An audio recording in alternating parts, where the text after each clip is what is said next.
Cooper was awarded several medals for his leadership and heroism during combat, including 2 with V for valor. He served on the intelligence briefing team for the Commander-in-Chief of the Pacific Fleet. It was during this time Bill would witness something that would forever change his life. While we were on a transit from the Portland-Seattle area on the surface, I actually saw, I was the port lookout, and I saw the most incredible thing that I think I've ever seen in my life. And it had such a profound effect upon my view of the universe and the world that we live in, that I wish everybody could experience this. I saw come up out of the ocean, from beneath the surface of the sea, a huge disc-shaped craft about the size of a Midway-class aircraft carrier, which is tremendous in size. Came up out of the ocean and rose into the air and tumbled on its axis and went up into the clouds, and I was awestruck, dumbstruck. And I mean dumbstruck, literally I could not utter a sound. And my first impulse was to tell the officer of the deck that I'd seen a flying saucer, and then, luckily for me, I couldn't talk. So I told the officer of the deck that I'd seen something about 15 degrees off the port bow at a relative distance of about 2.5 nautical miles. And he began to look in that area. And the starboard lookout had heard me tell him this, and he began to look over there. And it did something that, as far as I knew, was absolutely impossible. I'd been in the Air Force. I'd worked on the state-of-the-art of our aviation capabilities. And here I was on the deck of a submarine in the conning tower, and I knew what we had to be able to have to go underwater, and I knew that the two were incompatible. Here's something that came from under the water and flew in the air and performed maneuvers, and then came back down and interfaced with the water at tremendous speed and remained intact, which realistically, it never touched the water. The water sort of magically opened up in front of it, but something had to interface with that water. Anything that we had that interfaced with the water in that manner would have been disintegrated. It's like hitting a brick wall. So I was looking at a technology that, as far as our laws of physics and what we knew at that time, didn't exist. This was in 1966. But when we reached Pearl Harbor, we were not allowed to go ashore to go on liberty, even though we didn't have the duty. And about 2 hours after we berthed at the submarine base, a commander from the Office of Naval Intelligence came on board and debriefed each one of us individually in the captain's stateroom. And the ultimate outcome of the debriefing was that we didn't see anything, we didn't hear anything, and we had to read rules and regulations that told us that if we ever talked about what it was that we didn't see, that we could be imprisoned, we could be fined $10,000, we could lose all pay and allowances due or ever to become due. And I learned at that moment that the United States Navy didn't want anybody to know about what we saw, and that severe consequences could come down around the neck of anybody who did. This was what would become a lifelong quest that would lead him into investigative territories such as extraterrestrial life, high-level government cover-ups, and the role secret societies play in all these scenarios. Bill had begun to publicly discuss his findings only to lose his leg after being forced off the road by people who would later visit him in the hospital, telling him to keep quiet. Bill went public once again, but made sure this time he was protected.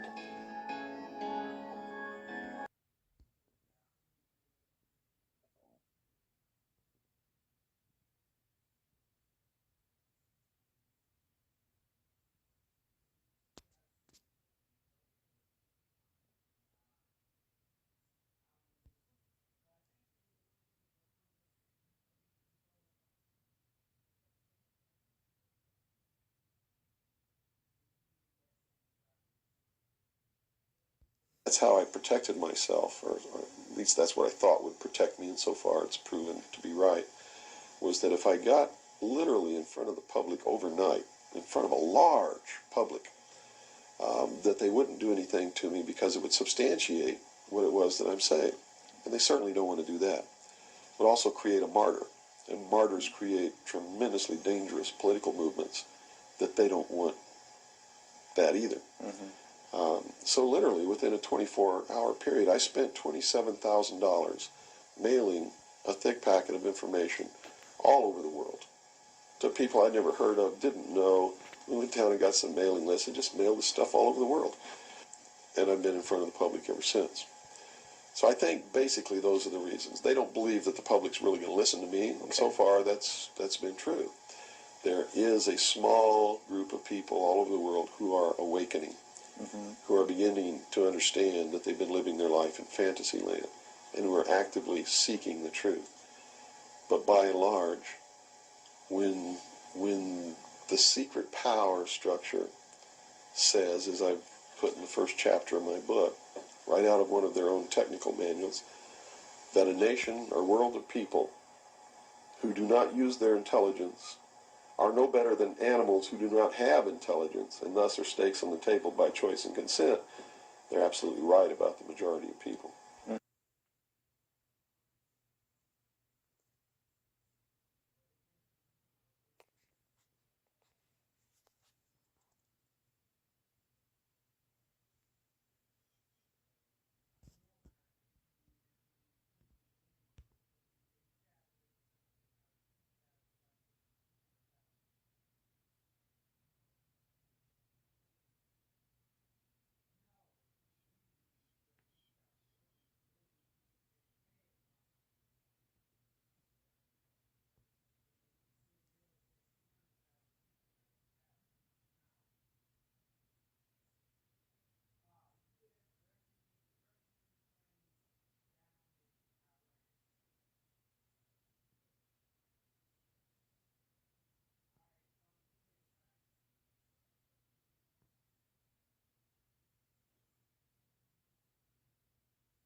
The secret government was an amalgamation of Bill's continued research into UFO phenomena and was first introduced at the MUFON Symposium on July 2nd, 1989 in Las Vegas, Nevada.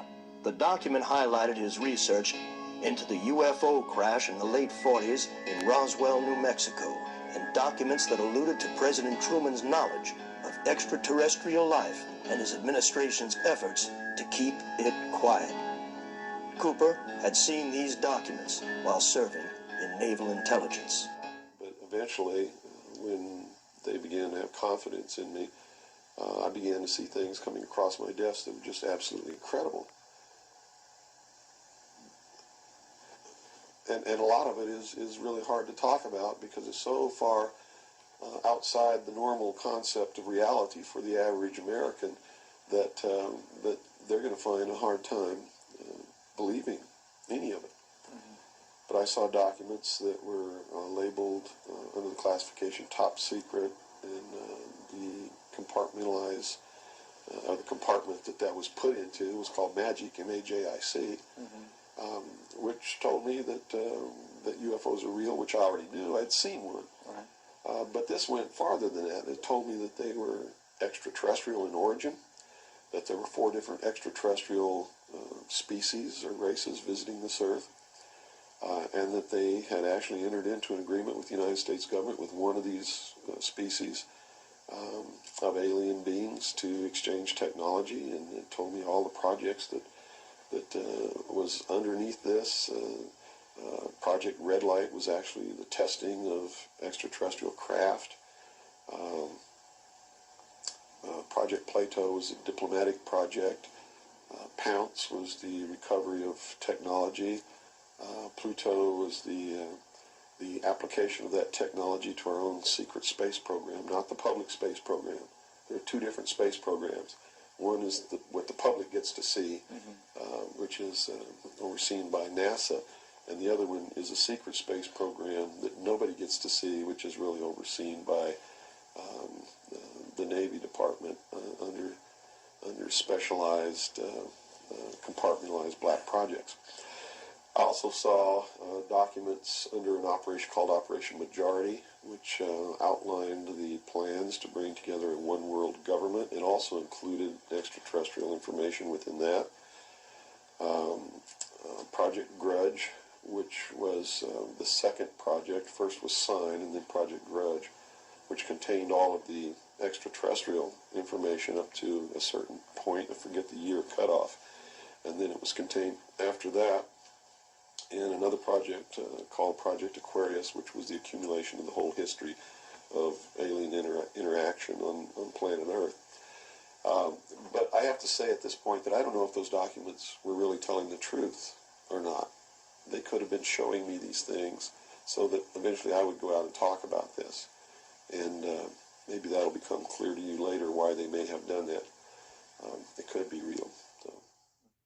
Bill, at this time, was acquiring a reputation as a UFO specialist. Unlike others in the movement at that time, Bill's credibility was unique because of his experience in naval intelligence. In the late 1990s, however, Bill reconsidered much of what he was saying, as his research led him to believe the technology he and others were witnessing may have been the creation of our own government, created and tested in areas such as the infamous Groom Lake, Area 51 in Nevada, where Bill filmed his documentary, Project Red Light. Bill was actually the first one to go to Area 51 and start filming some of these UFOs or alien spacecraft, whatever they may have been. Bill always maintained that it was a military base, which it is. We all know that now. In the early days, the U.S. military refused to even acknowledge it existed until Bill Cooper got a satellite photograph from the Russians, which proved it existed. We could see the landing strips, all this kind of stuff, and clearly there was some sort of infrastructure there. There were buildings, and something was happening. So Bill decided, for a number of years, was taking expeditions up to Area 51, and he would take people there, and maybe one night they wouldn't see anything at all, but most nights there was some UFO activity. Doyle Shamley, a Gulf War veteran and Army reservist, had paralleled Bill's quest for answers. The two met at a research conference Doyle had been arranging, and soon the two became tight research allies. Doyle would eventually leave the reserve and join Bill in Arizona to conduct full-time research up until Bill's death. Then he realized his research at the time was heavily with Lars Hansen and many of them in the UFO realm. And he realized that most of them, and a lot of them upon admittal, and I have the documents, admitted to working for, either in the past or still being on CIA payroll. And he exposed them heavily, speaking engagements, and accused them of falsifying facts, as they called them, to steer people away from an eventual finding out of all the facts and sending down all these wild goose chases. In all the history of the world, folks, if we were really being visited by extraterrestrial life, don't you think we would have found one by now? Don't you think so? And how come the government always gets there first? It's podunk time. It's in the middle of nowhere. There's a farmer milking his cow, a flying saucer crashes, and the government gets there before he could get from his cow to the crash site.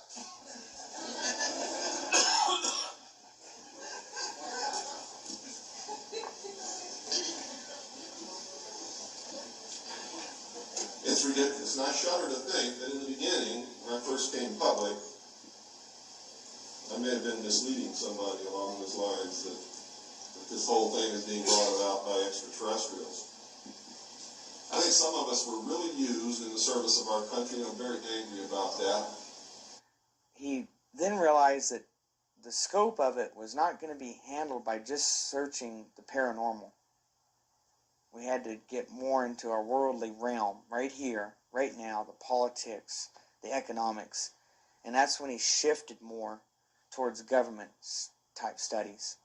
In the history of the world, there had never been a people who were truly free or who truly ruled themselves until the United States of America was created as a republic by which we ruled ourselves through elected representatives whom we sent to the State House, either in the States or to Congress, to do it. They also gave us every tool by which we would destroy ourselves if we weren't capable of doing it. The United States and France, the revolution in this country and the revolution in France, were created to bring about governments which would function as the antithesis to the kings and queens of the world and cause them to topple off their thrones.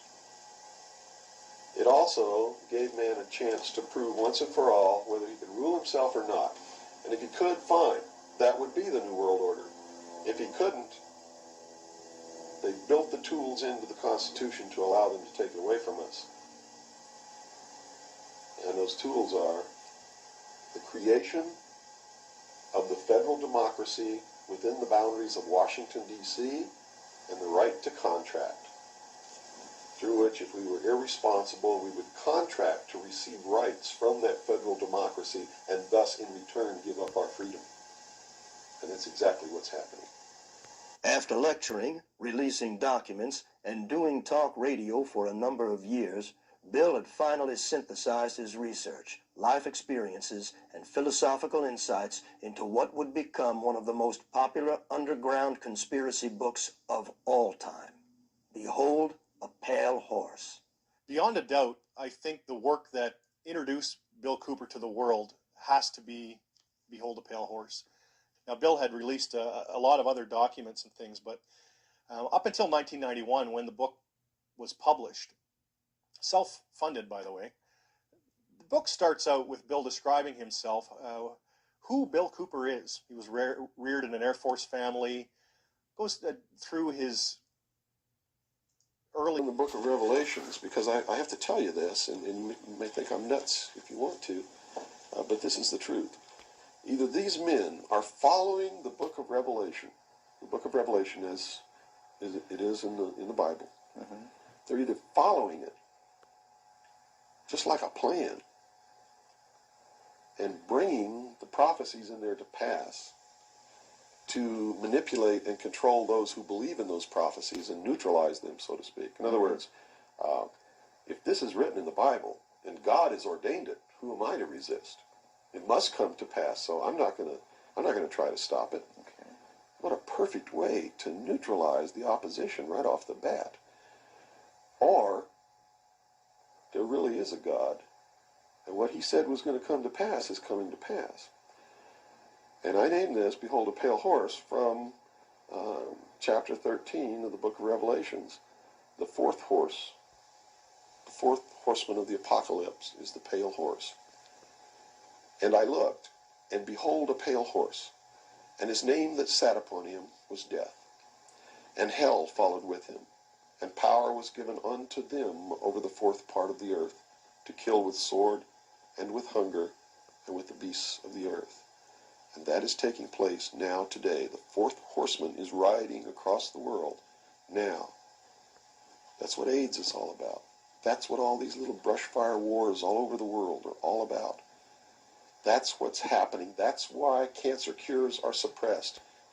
So it's not hidden at all. It's there for anybody who wants to look. And I get people who still come to me all the time and say, Bill, you're all wrong. It's the Jews. The Jews are subverting the world. Man, it's not the Jews. It's not the Catholics. It's not the blacks. It's these men who belong to the ancient mystery schools, who meet in secret and decide the fate of the world. And they belong to all different races and all different nationalities and all different religions to the public point of view. But in secret, it's a different story. Bill's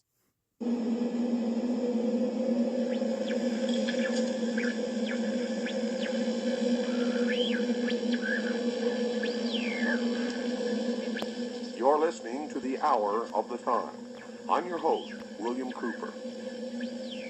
Tonight, ladies and gentlemen, we begin the origin, the history, the dogma, and the identity of the ancient mystery religions which are now known as the mystery schools, the Order of the Quest, Freemasonry, the ancient Order of the Rose and Cross, the Knights Templar, the Sovereign and Military Order of the Knights of Malta, the Order of St. John of Jerusalem, the Priory de Sion, the Thule Society, or sometimes known as the Thule Society, the Order, the Skull and Bones, the Russell Trust, the Jason Society, the Scroll and Key, the Illuminati, and I could go on and on and on and on.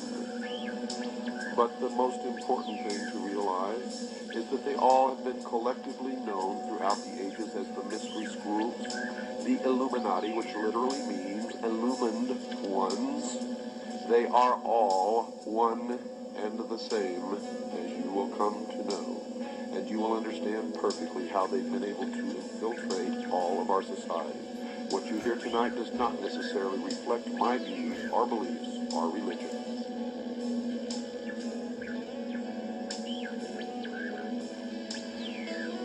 They have ruled from the shadows, you see, and they call themselves the guardians of the secrets of the ages. And their first religion was called astrotheology, or the worship of the heavens. And their first object of worship was the sun. The second object of worship was the moon. And everywhere you see the mystery schools or the mystery religion, you will see the symbols of the sun and the moon, also known as Osiris and Isis. For in the religion of the mystery schools, they believed that man was held prisoner in the Garden of Eden by an unjust and vindictive God. And that man was not told by this unjust and vindictive God that he could have the same powers. And man was set free from the bonds of ignorance by Lucifer through his agent Satan, and many believe that the two are the same. That's okay, because maybe they are. And that through the gift of intellect, man himself will become God. Now, for those of you who understand what I am imparting to you now, you may not even have to listen any farther, for it explains everything that has ever happened in the history of man, and everything that is happening now, and all that is to happen in the future.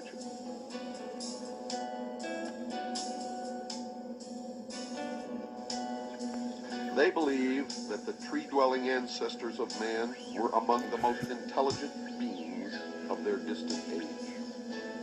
And when these creatures finally abandoned the trees and walked fully upright, freeing their hands to serve as implements of their minds as well as their bodies, there began the most successful evolutionary drive toward higher intelligence ever witnessed in nature.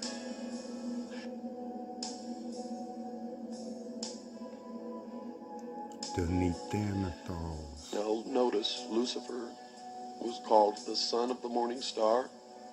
He was also called the morning star.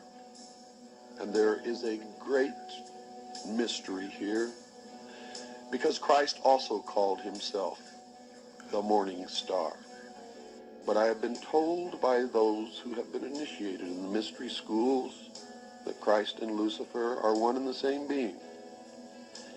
What you believe, of course, is your own business, and it's not my intention to make you believe anything, but rather to impart to you what I have learned over many, many years of study into the secrets of those who worship the ancient mystery religions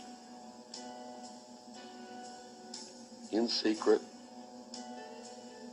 for thousands of years.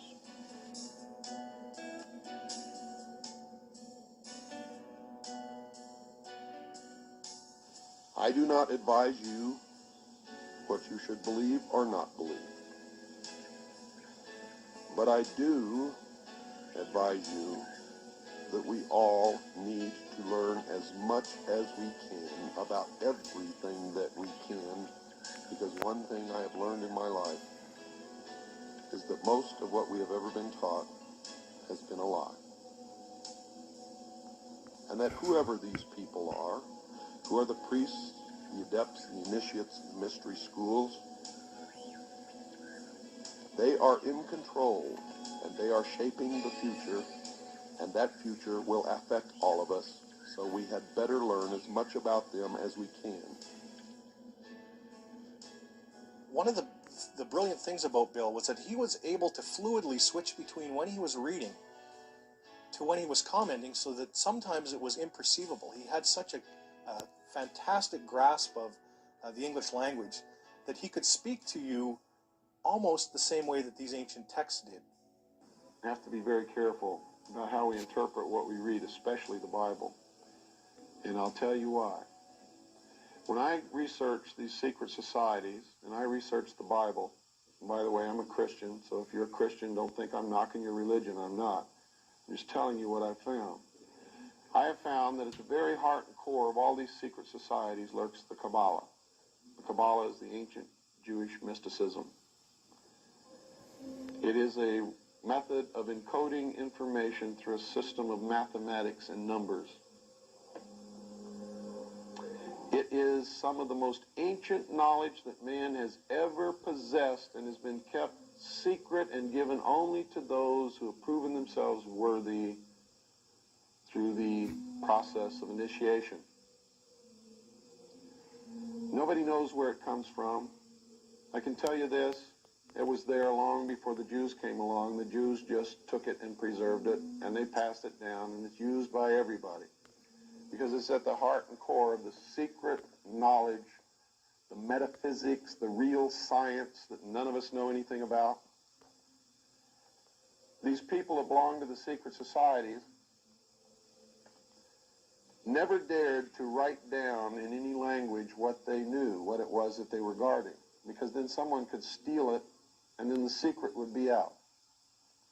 So they devised secret systems of encoding the secrets of the ages, the knowledge, the hidden knowledge, the occult. Now, occult doesn't mean evil. It doesn't mean the devil. It doesn't mean Satan. Occult means hidden. It means hidden. That's all it means. So they took this knowledge and they made it occult through a system of encoding, encryption, one of which is mathematics, numbers. Another is architecture.